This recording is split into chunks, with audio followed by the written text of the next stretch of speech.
नमस्कार मंडळी, स्वागत आहे तुमचं माझ्या नवीन एका ब्लॉगमध्ये. तर आजचा दिवस तुम्हाला छान मस्त आनंदाचा आणि आरोग्याचं जावो. तर आज मी तुमच्याशी माझं संध्याकाळचं रुटीन शेअर करणार आहे. तर व्हिडिओ स्किप न करता संपूर्ण बघा. आणि जर चॅनलवर कोणी नवीन असाल तर चॅनलला सबस्क्राईब नक्की करा आणि व्हिडिओ आवडल्यास व्हिडिओला लाईक करायला विसरू नका. तर चला मी तुमच्याशी माझं संध्याकाळचं रुटीन शेअर करते. तर आज इथे मी माझ्या आवडीचं तसंच माझ्या नवरोबांच्या आवडीचं पण कालवण बनवणार आहे, वांग्याचं भरीत काळ्या मसाल्याचं. तर व्हिडिओ स्किप न करता संपूर्ण बघा. तर त्यासाठी मी वांगे कापून घेतलेले आहेत आणि मीठ टाकून मिठाच्या पाण्यामध्ये ठेवलेले आहेत. तर इथे मला मसाला बनवायचा आहे. तर त्यासाठी मी इथे 4-5 हिरव्या मिरच्या, लसूण, कोथिंबीर, खडे मसाले काही, सुकं खोबरं किसून घेतलेलं आहे. त्यानंतर 1-2 कांदे भाजून घेतलेले आहेत. तर इथे आता मी तव्यावरती ते अगोदर फ्राय करून घेते, त्यानंतरच मिक्सरला बारीक करणार आहे. तर म्हटलं चला आधी परतून घेऊया, सगळं छानपैकी परतून घेते एक वस्तू टाकून. तर परतल्यामुळे आपल्या कालवणाला टेस्ट छान येते. तर मला आज काळ्या मसाल्यातलं वांगी बनवायची होती. तर म्हटलं चला तुमच्याशी पण थोडी रेसिपी शेअर करावी.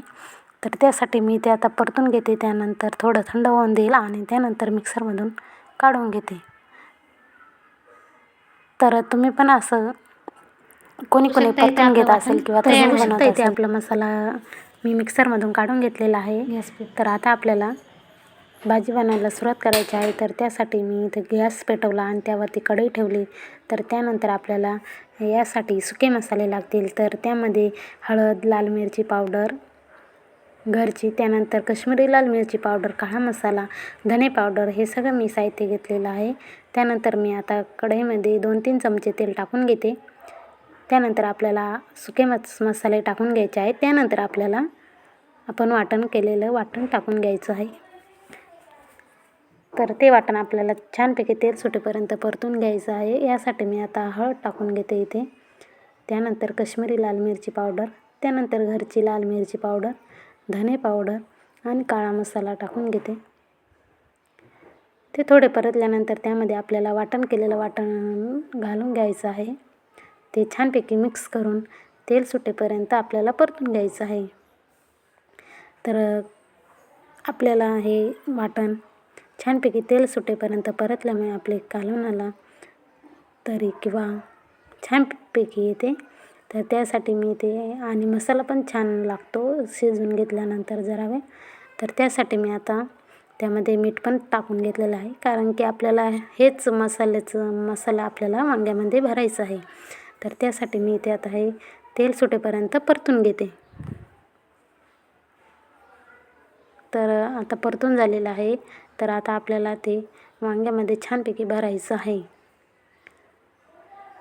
तर कुणी असं करतात मला कमेंटमध्ये नक्की सांगा. कुणी अगोदर मिक्स करायच्या अगोदरच भरून घेतात. तर मी तसं नाही करत, मी असं करते. तर तुम्ही पण एकदा ट्राय करून बघा, छान लागतात वांगी. त्यामध्ये मी आता अशा प्रकारे सगळे वांगे छानपैकी भरून घेते.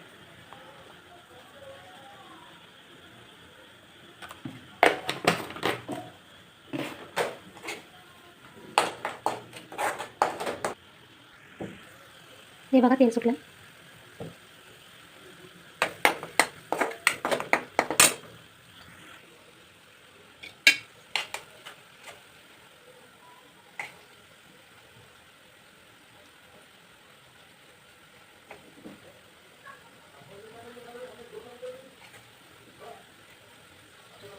हे बघा असं मसाला भरून घ्यायचा.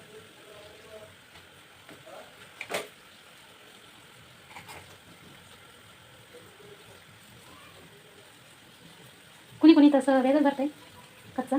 तर मी ते ट्राय करून बघा. तुम्ही पण एकदा ट्राय करून बघा, नक्की ट्राय करा, एक नंबर लागते. कुणी असं करतं किंवा नाही करत मला कमेंटमध्ये नक्की सांगा. तर चला इथे आपल्या वांग्यांमध्ये मसाले भरून झालेला आहे. तर आता मी ते छानपैकी त्या मसाल्यामध्ये मिक्स करून परतून घेते. तर त्यामुळे आपल्या वांग्यांना चव छान लागते. तर त्यामध्ये मी आता 1 ते 1.5 ग्लास गरम पाणी टाकणार आहे. तर बघू शकता छानपैकी तेल सुटलेलं होतं, त्यामध्ये मी आता गरम पाणी टाकलेलं आहे. तर तुम्ही पण गरम पाणी टाकू शकता. गरम पाण्यामुळे आपल्या भाजीची टेस्ट अजिबात उतरत नाही किंवा जात नाही, तर छान होते भाजी. त्यानंतर 10 ते 15 मिनटे मी गॅसवरती शिजायला ठेवलं मंद आचेवरती. त्यानंतर मी माझी देवपूजा करून घेतली संध्याकाळची. इथे माझी देवपूजा आटपून झाली होती, तर त्यानंतर मी इथे मेथीची भाजी बनवायला घेतली. तर मेथीच्या भाजीमध्ये मी लसूण टाकलं तर आपली मेथीची भाजी छान होते. तर त्यामध्ये लसूण टाकलं, शेंगदाणे टाकले आणि हिरव्या मिरच्यांमध्येच भाजी बनवली होती. त्यानंतर मला आता भाकर बनवायची राहिली होती, तर काय सांगायचं, एक भाकर बनवली आणि लाईटच गेली. तर चला म्हटलं आपण थोडं शूट काढून घेऊया. तर इथे भाकर बनवून झाली होती. त्यानंतर आमचा स्वयंपाक झाला. त्यानंतर आम्ही जेवायला बसलो. त्यानंतर त्यांना एकाच प्लेटमध्ये भाकर आणि भाजी वाढली, एका प्लेटमध्ये वांग्याचं भरीत दिलं. त्यानंतर मला पण मी वाढून घेतलं.